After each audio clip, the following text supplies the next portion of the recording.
Hello, and welcome to my review of AEW Revolution. I said that word. Revolution 2023. I'm going to discuss what I thought of the show. I'm not going to do a blow-by-blow account of every match because it was a long show and I can't do it justice anyway. You should just watch if you want to know exactly what happened throughout the show. But I'm going to talk about each match, my feelings on it, how my predictions went, that sort of thing. Starting with the pre-show, we had Mark Briscoe teaming with the Lucha Brothers to take on Ari Daivari, Josh Brooks, is that his name? And Tony Nese. Something Brooks, anyway, I think it's Josh. I'd put that this was a good high-tempo trios match. It was a predictable face win, and I did predict it, 1-1, but there's nothing wrong with that. The point was to get the live crowd invested, get the people watching at home that are still umming and ahhing excited about the product. So having the faces pick up a win in a good high tempo match was good. Was a good decision. Mark Briscoe, I think, ended up picking up the win on someone. I actually can't remember. It was a long time ago and I didn't make a note. But yeah, and then at the end of the match, we saw Smart Mark Sterling, take a... Oh, I've totally blanked on the name of it. Fear Factor, is it? Something like that. The package pile driver from Penta.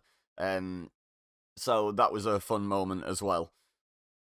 So yeah, I predicted that. 1-1. Happy days. There was a bunch of RJ City interviews as well, which I just put like a little shrug emoji next to in my notes on my phone.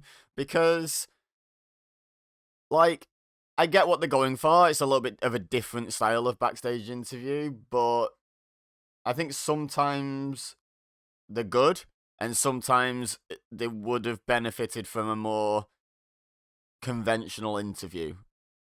And it can be hard in advance to judge which one's which, so I understand why they sometimes miss the mark.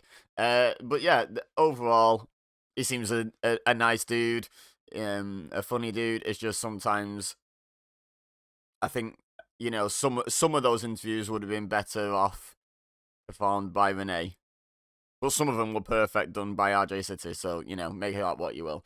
Anyway, that's the pre-show. Waffle, waffle, waffle. Let's get on with the main show, shall we? Starting off with Chris Jericho and Ricky Starks.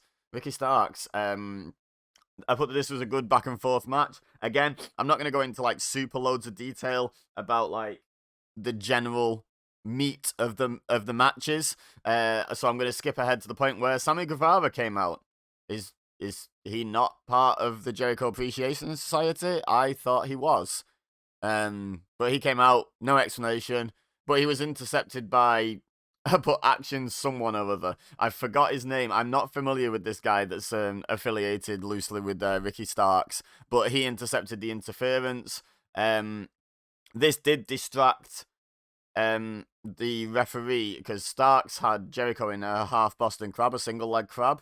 And I think Starks eventually let go of it. And Jericho had managed to grab hold of Floyd. The baseball bat struck Ricky Starks in the ribs, which was the story of the whole match, was Starks had his ribs taped and obviously, was getting worked over during the match. But then he went for the Judas effect after a baseball bat to the ribs, and Starks blocked it by putting his own elbow up, so Jericho hit sort of elbow to elbow and didn't hit Starks with the Judas effect. Then there was a short exchange, and then Starks hit the Rochambeau for the pin. And I actually predicted Jericho to win with some sort of shenanigans here, setting up a rubber match between the two. But no, just straight up, Starks went 2-0. I did say in my predictions, Jericho's very giving, very selfless when it comes to wins and losses in wrestling.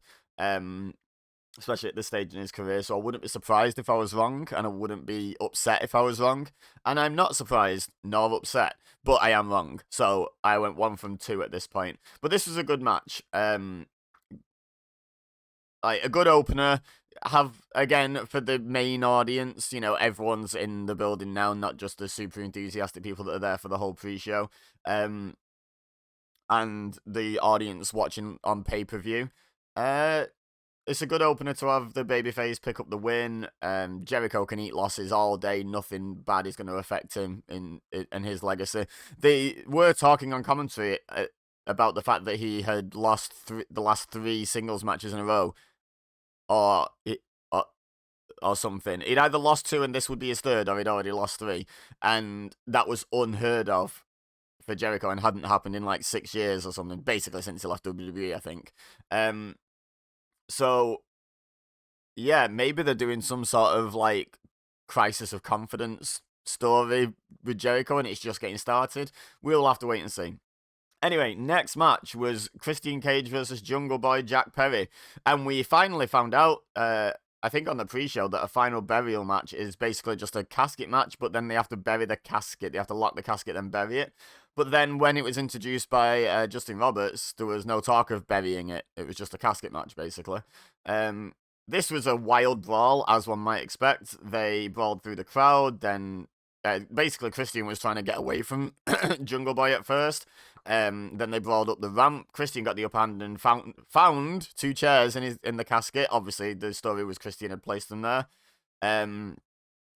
Jungle Boy avoided a concerto by Christian and brought a shovel into play. He ended up locking in a snare trap with the shovel very carefully placed. Like, you saw Christian place the shovel handle between his teeth. It was quite funny how, like, transparently they did that. But, you know, still, safety first and all that. It just looked funny to me.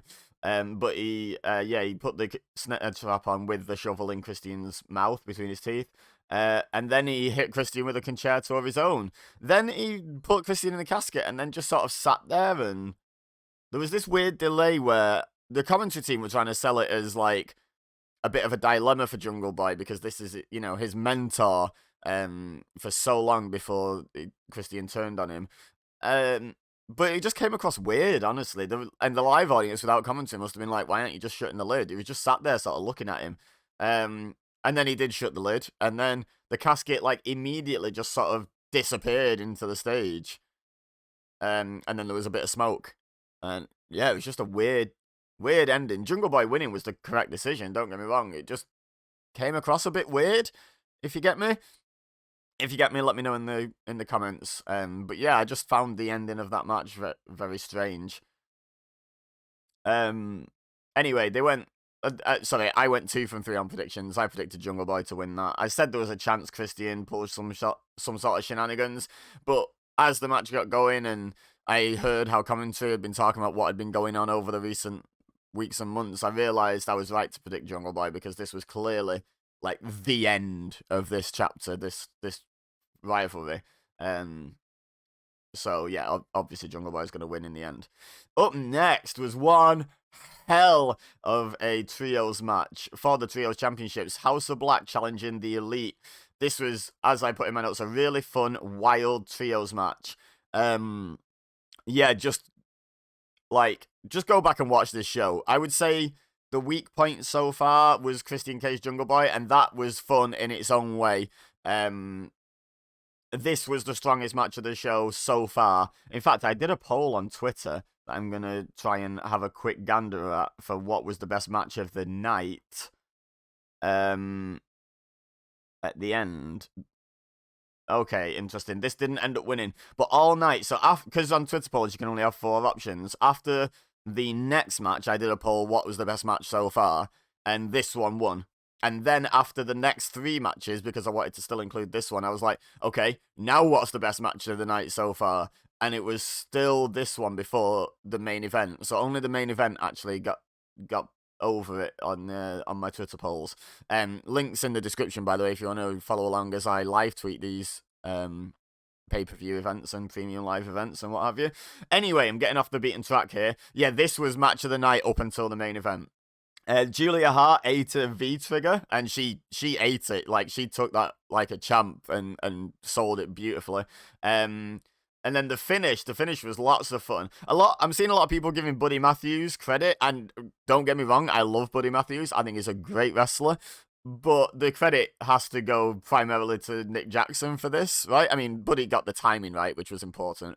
But basically, the Young Bucks set up, I believe it was probably Malachi Black, for a Meltzer driver, which is where Matt does a tombstone and Nick Jackson does a springboard 450 to spike it. So he does, like, well, not even a 450, just a springboard into a somersault to land sort of on his feet / in a seated position, but upright is the important bit, like a full somersault, and just grabs the legs and spikes the tombstone. And they call that the Meltzer driver, obviously after Dave Meltzer, because they're trolls.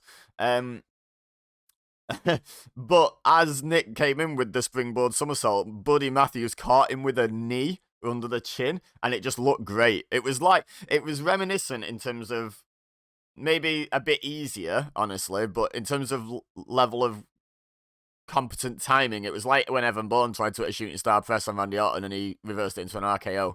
Everyone remembers that spot, right? And it was reminiscent of that. It was timed so nicely.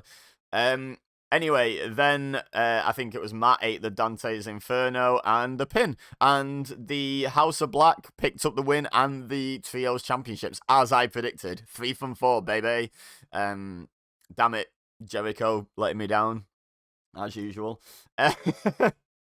But yeah, this match was just crazy fun. Like, I recommend watching the whole show if I'm honest, but I thoroughly recommend this match to anyone who didn't watch the show and is now listening to a review of it for some reason. I do that. I don't know why I'm even questioning it. I'll watch reviews of shows I've not watched. Anywho, next up was the Women's World Championship Triple Threat. Saraya and Ruby Soho challenging Jamie Hayter. This match felt really short. I don't know if maybe my ADHD kicked in and I zoned out for a bit. I was babysitting my bunnies having play out time while I was watching, so maybe I got distracted by bunnies being cute or something. But this felt really short, and a bit underwhelming, quite honestly. I don't think there was anything particularly wrong with the match. I just don't think it was particularly great either. And they were in the very difficult position of following that trios match. Like, whoever got booked to follow that trios match was in for a rough time, honestly, because I don't know how you follow that. The only thing that could have followed that was the main event if they'd have put the trios match in semi-main, but then the crowd would have been exhausted by the end of the main event, so that wouldn't have been good card management. But anyway, Hayter won by rolling up Ruby Soho, and then Tony Storm and Saraya tried to take, Tony Storm hit the ring and was taken down, Tony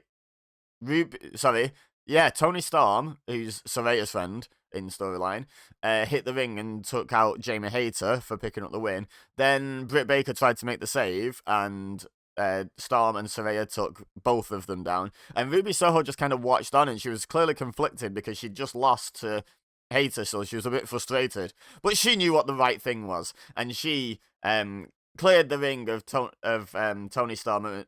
I've put on Britt Baker, but no, not Baker, and Saraya. And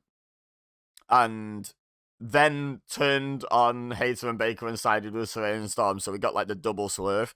So now Ruby Soho's part of that group as well, which is clearly just like a no one cares as much version of the NWO. It's just the outsiders, isn't it? It's the ex-WWE people, but in the women's division. Maybe it'll go somewhere good eventually. Generally speaking, all I've heard is that it's not particularly hitting. But we'll see. I'm curious to see how AEW books Ruby Soho as a heel, because she seems so organically likable. Well, she was a good heel in WWE for the booking she got. She was good. So wait and see, I guess. Anyway, up next, was the Texas Death Match between Hangman Adam Page and Jon Moxley, and this one divided Twitter. Oh boy, some people are like, I hate garbage deathmatch indie nonsense wrestling, and some people were like, I mean, yeah, I get that there's a lot of blood and weapons and violence, but it's also not garbage. It's being well constructed. I thought this was good. By the way, I got the rules wrong in the predictions. It's not the pin them and then they got a 10 count to answer. This is the one where there's only knockouts or submissions that count. So there are no pins and no DQs and no countouts, obviously. I put that this was a wild, bloody brawl, and I don't mean that in a naughty Englishman swearing kind of way. I mean it was very bloody. There was a lot of blood. There was a lot of barbed wire. There was a fork to the head of Hangman Page early in the match. Both men were bleeding maybe 2-3 minutes in. Tops 5. Bricks were involved. Mox hit a curb stomp on Page onto a brick, and that caused the crowd to sing Seth Rollins' theme, which was fun. Fun little shout out from Mox to Rollins, and then the crowd getting in on it. Yeah, this was absolutely wild. If you're squeamish, I maybe don't recommend this one. But if you like deathmatch wrestling, you need to watch this. If you like just normal hardcore stuff and can handle a bit of blood in your wrestling, this was really good. Like, you know, I enjoyed this, and I'm not a super hardcore deathmatch guy. But this was really good. The finish came when Paige hit a buckshot lariat, and then clothesline Mox over the top rope, but there was a chain involved, and and Mox somehow had it wrapped around his neck. At this point, I missed how that came about, if I'm perfectly honest. Probably Bunny's distracted me again. But Moxley went over the top rope and got caught by the chain by Hangman, so he was just hanging there by the chain around his neck, and Mox tapped out. Instead of letting himself pass out, I thought it was quite good for emphasis that Mox tapped out. He knew he was beat, and instead of just stubborning it out and being, I am tough guy, like a lot of people do in those situations where they'll rather pass out than tap out, he did the realistic thing, which is, oh god, I might die here, let me tap. So, yeah. I actually predicted Mox to win this match, so now I've gone 4 from 6. Or 3 from 5 if we're only counting main show, but I predicted the pre-show, so I'm including it. So I went 4 from 6 at this point. But this was a good match, and honestly, did a really good job of, like, both men came out of this looking great. You know, they both did what they were there to do, which is beat the holy hell out of the other. But this really made Adam Page look strong, and, you know, maybe moves back up the card now. And Mox, may he finally get his long-awaited vacation that he's still not taken since the brawl-out thing. It's just become like a silly running gag at this point, but I really do hope he gets a bit of time off now. Like, it's justified. He can easily just disappear at this point, and no one will be like, why is Mox not about? It's like, because he got hanged by a chain. By the way, Hangman, hanging a man to end the match was kind of fun. Fun little play on words. Probably not someone getting hanged being fun, maybe not the correct way of looking at it, but you get what I mean. The pun was fun. Up next was Wardlow and Samoa Joe for the TNT Championship. This was my first time seeing Wardlow with short hair, and it's weird. Like, as much as Wardlow's silly little top knot was a silly little top knot, it kind of suited him, and short hair that just looks like he has, like, an office job or maybe a service job. Like, just looks weird. Makes him look less special. I assume it was Wardlow's decision that he wanted to cut his hair, so they made it into a storyline. But weird decision. Anyway, I also put that Wardlow's crazy athletic. This isn't news at this point. He hit the Whisper in the Wind, he hit a beautiful swanton, and I think he did both of them better than Jeff Hardy, who probably weighs half of what Wardlow does. Maybe that's an exaggeration, but you get my point. But yeah, he's just a freak athlete. I don't think he hit his freakish Hurricane Rana in this match, but he has an amazing Hurricane Rana as well. Just a running leaps up and does a Hurricane Rana, and it's incredible. I love Wardlow. I think he could be like an insanely huge star if he's built up to it the right way. Which, just a note, Tony Khan, I know you're listening. Remember when Wardlow destroyed your current AEW World Champion? Just saying. If you get desperate near 2024, you need someone you know can beat MJF. Just saying.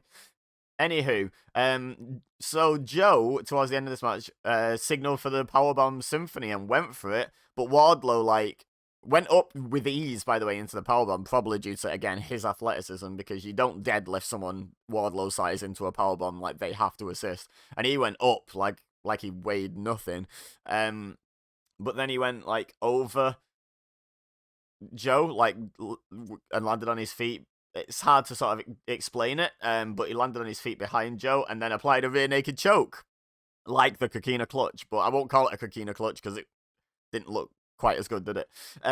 But Joe passed out, and they did a 3-arm drop thing, and on the third one, where the guy's supposed to catch his arm and start the fire up and the comeback, Joe didn't. He was out, and that's it. That's the match, and Wardlow won. And I was like, oh! Like, and I thought, that's a genuinely cool finish, because he beat him with his own move, which is fun. But also, When was the last time you can remember seeing the 3 arm drops actually drop 3 times? It's pretty rare, right? And it really surprised me. Not that Wardlow won, I thought that was coming, but like it just surprised me how they did the finish, and pleasantly so. I was a bit concerned about how Joe was going to take the Powerbomb Symphony, and this is obviously a way around that. Not because Joe's not, still a great wrestler. It's just, he's older and bigger than he used to be, and maybe not quite as athletic as he used to be for such a big guy. And taking a Powerbomb is, I mean, ask Big Show, ask Paul White what it's like if you take a powerbomb wrong, and I just didn't want to see that potential for it to go wrong. So I'm glad they worked around it. That was very well done. But yeah, I predicted Wardlow to win, and Wardlow won. So I'm 5 from 7 now. Not bad for someone who doesn't watch the weekly product, eh? They had a long range confrontation. So Powerhouse Hobbs was watching with his massive sonic ring, from like high up in the audience, and afterwards he stood up and held up his ring, phrasing, and he showed his ring live on pay-per-view, and then Wardlow held up the TNT title, and yeah, that match is happening, I believe, this week on Dynamite, so that should be fun. Big meaty men slapping meat. That's the TNT title picture at the moment, and I'm here for it, honestly. Up next, we had the World Tag Team Championships. The Guns defending against Jarrett and Lethal, defending against Orange Cassidy and Danhausen, and also defending against the Acclaimed in a fatal 4-way tag match. And this one was done with 2 men legal, because there's kind of 2 ways to do multi-man tag matches, isn't there? You can have 1 member of each team legal, or you can just have 2 men legal and they can tag anyone. They did the latter. I'm fine with that. Both work. I'd prefer companies that are consistent. I don't know if AEW are. I don't remember. I prefer a bit of consistency. I know WWE do it whichever way suits them best at the time, which is just a bit annoying. But both work. I actually put in my notes what was the point in Satnam Singh, because like, I thought they'd signed him as like a wrestler, and he's just a big dude that accompanies him to ringside and looks intimidating. However, he had a cool, fun spot in this match where he was squaring up to Danhausen, who was trying to curse him, and then he was going to, obviously beat up Danhausen, and then Orange Cassidy came in, hit an orange punch on him. Then Danhausen hit him in the PP, just dropped down and punched him right in the balls. And then Billy Gunn slid in and hit a Faymaster, which was super fun and got a big pop. So fair enough. If that spot is the peak, and that's why they brought Satnam Singh in to build to that spot, then fair play. Tony Khan, you're a genius. You're a visionary. Obviously it was just a fun spot in the match, but yeah, it was fun. The story of the match with the heel teams teaming up was fun, because it made sense in the early going, but eventually the Guns turned the back on Jarrett and Lethal, which was inevitable that one team would do it. Weird that it was the new guys, the veterans that didn't see it coming, and the new guys that did the turning. But this was another great match. I genuinely thought the Twitter poll might have favoured this one over the Trios match. But the Trios match was really good, to be fair. I think had the Trios match not been on the card, this would have been the best match before the main event, in people's opinions, in the sort of generally accepted opinion. But, yeah, really fun match. We finished with the Guns beating Danhausen with their finisher that looks like a... So does anyone remember Edge's downward spiral? Where he used to grab them and then fall backwards and drive them face first. It was like a combination of FTR's shatter machine, that I can't remember what they call it now, off the top of my head. In the lift, it was like a 3D, the sort of the flapjack into that. It looked pretty good. I'm sure they've been doing it for ages, but I've not been paying super close attention to the Gun Club, if I'm super honest. Looked like a good finisher. Shame Danhausen was basically just there to eat the pin. But I will say Danhausen and Orange Cassidy did put up a really good showing for themselves. They got their entertaining shtick in. They got to wrestle and show that they're actually good and can go. Everyone looked good in this match. The Acclaim looked great. Jarrett and Lethal played their part to perfection, honestly. But yeah, the Guns pick up the win and retain, as I predicted. 6 from 8, baby. And then after the match, Renee Paquette, I was going to say Renee Young then, Renee Paquette came down to the ring to interview the Guns, who were talking about how people don't take them seriously and we deserve respect, don't call us ass boys, all that stuff. And I was like, this is sus. Why are they doing an interview after this match specifically? I wonder if FTR might be coming back.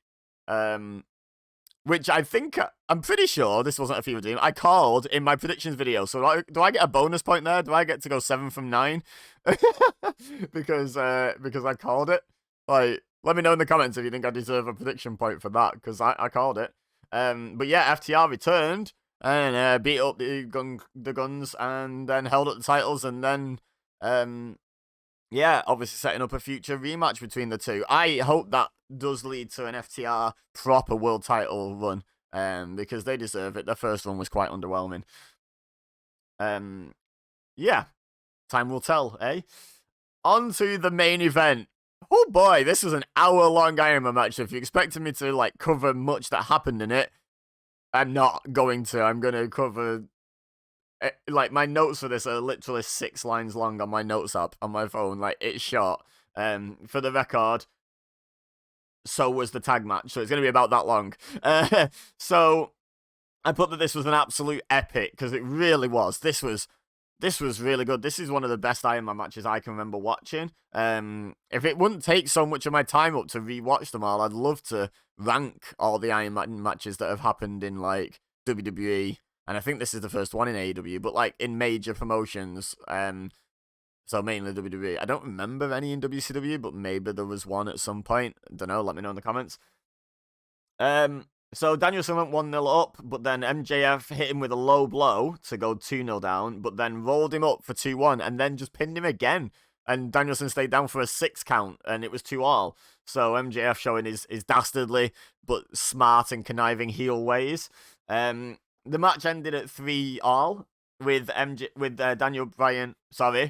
Danielson locking MJF in a half crab for like 2 minutes, and MJF desperately not tapping, and then as soon as the bell rang, he tapped. I don't know if it was just really, if it was supposed to be like right on the moment and the decision be made, or if MJF in character was waiting for the bell to be able to tap. I don't know. But either way, he didn't tap until just after the full-time bell. But then Tony Schiavone was like, wait, what? What are you saying in my ear? And it was Tony Khan saying, nope, we're not having a draw, so let's do overtime. So basically, it being an Iron Man match was pointless. The crowd were like booing the fact that it was a draw, but I think a draw was a fine result, and I actually predicted it could be a draw, but MJF's retaining, whichever way they go with this. So I was going to give myself the point no matter what at this point. But they went into sudden death. MJF went outside the ring during sudden death and hit Bryan in the head with an oxygen tank, which was fun. They brought out oxygen tanks for the guys when the match was over, because they just wrestled for an hour. Bryan Danielson could probably have just done another Iron Man match then. MJF possibly could have as well. I don't know what he's like fitness-wise. I imagine really good. He's in really good shape. And, he was carrying his portion of the match all the way to the end. So, no issues, I don't think, there. But we know what Bryan Danielson's cardio's like. And then he locked Danielson in the label lock to add insult to injury. And we got the 3-arm drops again. And I thought, are they going to do this twice in one show? But no, Danielson actually caught the 3rd drop and then tried to power out of it. MJF forced him back down, and Danielson tapped to the label lock, which was not a finish I saw coming, even as a fall in the Iron Man match. It was, mind blown. It was really good, though. It was really well executed. And I predicted MJF to retain. So I was right, whether you count the draw as the result or the win after extra time. I was right. So yeah, I'm gonna say it was a win for MJF, because the